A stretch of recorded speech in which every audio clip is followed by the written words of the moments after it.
Cherpu block പഞ്ചായത്തിലെ ഭിന്നശേഷി വിദ്യാർത്ഥികൾക്കുള്ള വിദ്യാഭ്യാസ സഹായ വിതരണം മുടങ്ങിയതായി പരാതി.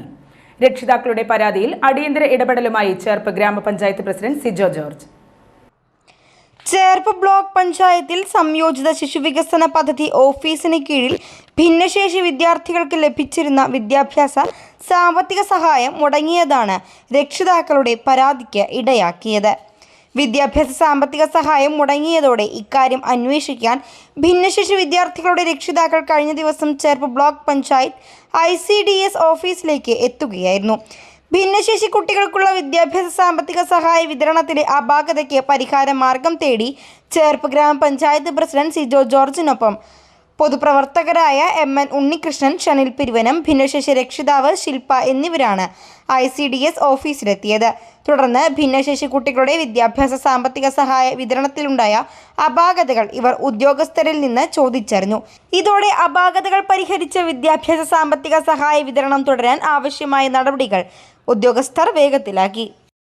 നമ്മളിന്നിവിടെ ഒത്തുകൂടിയിട്ടുള്ളത് നമ്മളെ കുട്ടികൾക്ക് സ്കോളർഷിപ്പ് കിട്ടിയിട്ടില്ല. വർഷത്തിൽ 28,500 കിട്ടുന്ന സ്കോളർഷിപ്പ് തുക കിട്ടിയിട്ടില്ല. മിനിമം കിട്ടിയവരുണ്ട്, കിട്ടാത്തവരുണ്ട്. പക്ഷേ ഫുള്ളായിട്ട് ആർക്കും കിട്ടിയിട്ടില്ല. അതെന്താണ്, എങ്ങനെയാണ് നമുക്ക് ലെഫ്റ്റായി പോയതെന്ന് അറിയാനാണ് നമ്മളിന്നിവിടെ വന്നിട്ടുള്ളത്.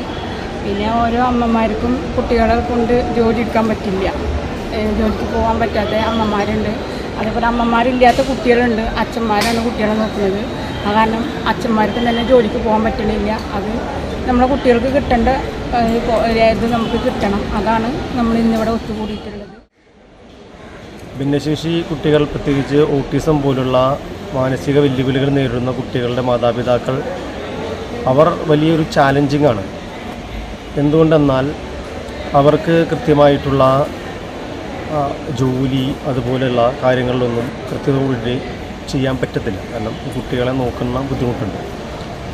അവരെ പരിപാലിക്കുന്നതിനും അവരുടെ വിദ്യാഭ്യാസം ത്വരിതപ്പെടുത്തുന്നതിനും വേണ്ടി സർക്കാർ ഒപ്പം നിൽക്കുന്നുണ്ടായിരുന്നു. പക്ഷേ നിർഭാഗ്യവശാൽ കഴിഞ്ഞ സാമ്പത്തിക വർഷം ഞങ്ങൾക്ക് പലർക്കും കിട്ടേണ്ട അർഹമായ സാമ്പത്തിക സഹായം ലഭിച്ചില്ല.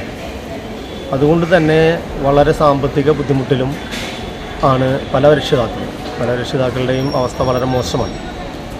ഇത്തരത്തിലുള്ള അവസ്ഥയിൽ നിന്ന് കരകയറുന്നതിന് വേണ്ടി ബന്ധപ്പെട്ട ഉദ്യോഗസ്ഥർ അവരുടെ ജോലികൾ ത്വരിതപ്പെടുത്തി ബന്ധപ്പെട്ട ആളുകളെ ബന്ധപ്പെട്ട് എത്രയും പെട്ടെന്ന് ഈ വിദ്യാർത്ഥികൾക്ക് നൽകി വരുന്ന സാമ്പത്തിക സഹായം പുനഃസ്ഥാപിച്ച് നൽകണമെന്ന് ഞങ്ങൾ അവരോട് ആവശ്യപ്പെടുകയാണ്.